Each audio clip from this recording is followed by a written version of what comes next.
किसी ने बहुत खूब कहा है, मैं हर मुसीबत में तेरे साथ हूं। तूने मुझे पहचाना नहीं, मैं तेरा अपना आत्मविश्वास हूं। ओम शांति दोस्तों, नमस्कार। दोस्तों, बहुत समय पुरानी बात है, एक गांव में एक जूते बनाने वाला रहता था। दोस्तों, वो कॉबलर जो था वो सभी के जूतों को बहुत सुंदर तरीके से बनाता था, बहुत मेहनती था। बट समस्या ये थी कि पूरे गांव में वह एक ही था जो ये कार्य करता था।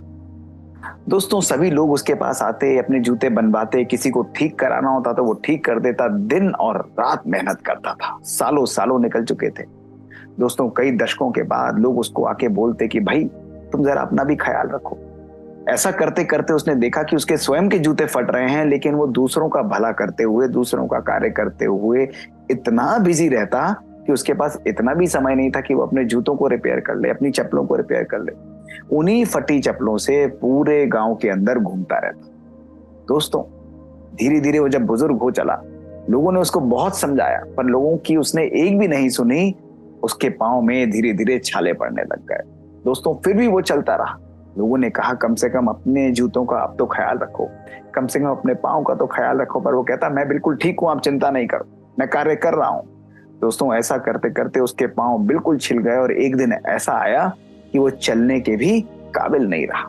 वो अपने गांव में कोने में ही रहने लगा, फिर भी वो कार्य करता रहा। दोस्तों, धीरे धीरे लोग भी उसके पास आना कम हो गए। कुछ लोग पहुंच पाते, कर देता, लेकिन उसकी कार्य क्षमता भी धीरे धीरे कम होती गई। और यही नहीं, क्योंकि वह एक ही व्यक्ति था जो कि जूते ठीक करता था, चप्पलों को ठीक करता था, इसका असर गांव के बाकी लोगों पर भी पड़ने लगा, क्योंकि उनके जूते भी धीरे धीरे रिपेयर नहीं हो रहे थे। उनके पाँव में भी इसका असर आने लगा और उनके पाँव में भी दोस्तों छाले होने लगे, उनको भी दिक्कत आने लगी। दोस्तों, अंत में उसको बहुत दिक्कत हुई और उसको अपना इलाज कराने के लिए कहीं बाहर जाना पड़ा। और इसका असर उसके स्वयं के ऊपर और पूरे गांव के ऊपर बहुत बहुत ज्यादा पड़ा। दोस्तों, ये कहानी किसी और की नहीं, ये कहानी कभी ना कभी हमारे अपने जीवन की है। दोस्तों, कार्य करते करते हम कभी कभी अपना ही ख्याल रखना भूल जाते हैं। आप देखिए, किसी ने बहुत सुंदर कहा है कि you cannot pour from an empty cup. अगर हम किसी को कुछ देना चाहते हैं दोस्तों, तो सबसे पहले वो चीज हमारे अंदर पूरी संपूर्ण रूप से भरी हुई होनी चाहिए। अब जहां वो व्यक्ति रोज सबके लिए कार्य करता था, अगर इतने ही समय में वो आधा घंटा या कुछ समय निकालकर अपने जूतों को रिपेयर कर लेता, तो उसका भी कार्य बढ़िया रहता, उसका स्वास्थ्य भी बढ़िया रहता, उसके पांव भी ठीक रहते और बाकी गांव वालों का भी काम चलता रहता। लेकिन उसने ऐसा नहीं किया। उसने अपना ही ख्याल नहीं रखा और इसका असर ना केवल उसके ऊपर हुआ, लेकिन धीरे धीरे गांव के ऊपर भी दोस्तों होने लगा। दोस्तों, आज अगर हमारे जीवन में हम रिस्पॉन्सिबल पोजीशन पर हैं और हम अपना ख्याल नहीं रखते, और अपना ख्याल रखना अर्थात अपने मन का ख्याल रखना, अपने संकल्पों का ख्याल रखना, अपनी सोच का ख्याल रखना, अपने ख्यालों का ख्याल रखना।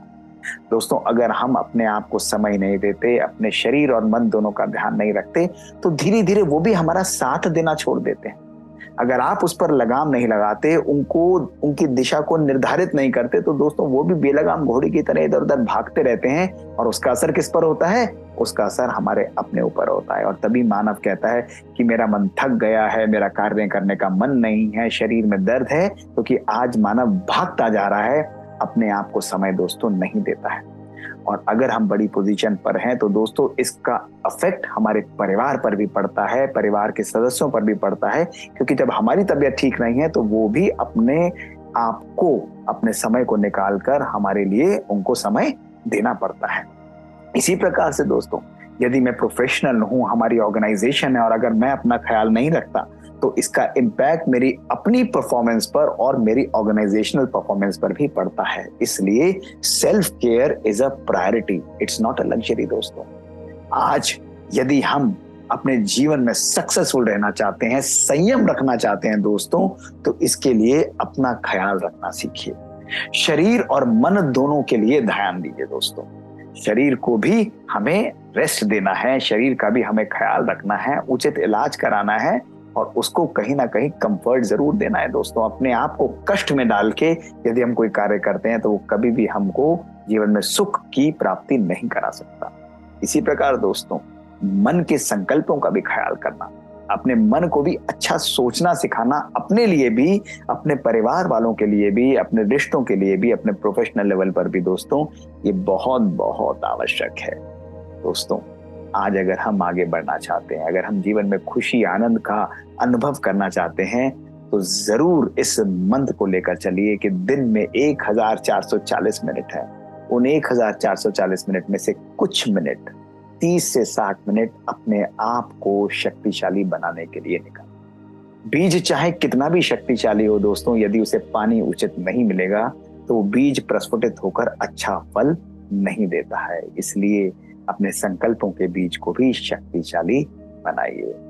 दोस्तों, ऐसी छोटी छोटी कहानियां हमारे जीवन को कभी कभी परिवर्तित कर देती है, हमारा मार्गदर्शन करते हैं। यदि आपको भी लगता है कि आपके पास कोई ऐसी ही मजेदार कहानी है और हम सुनना चाहते हैं या सुनाना चाहते हैं दोस्तों, लोगों तक पहुंचाना चाहते हैं, तो bk.mohitgupta@gmail.com पर हमको लिख भेजिए। हम उसको एक्नॉलेज करते हुए उस कहानी को एक छोटे से एपिसोड के रूप में लेंगे। दोस्तों, हमारा ध्येय केवल ये है कि सब लोगों को छोटी छोटी बातों से, सिंपल बातों से सुकून मिले, उनके जीवन के अंदर खुशी और आनंद की अनुभूति हो। फिर एक और कहानी लेकर आपके पास उपस्थित होंगे दोस्तों। शुक्रिया। ओम शांति।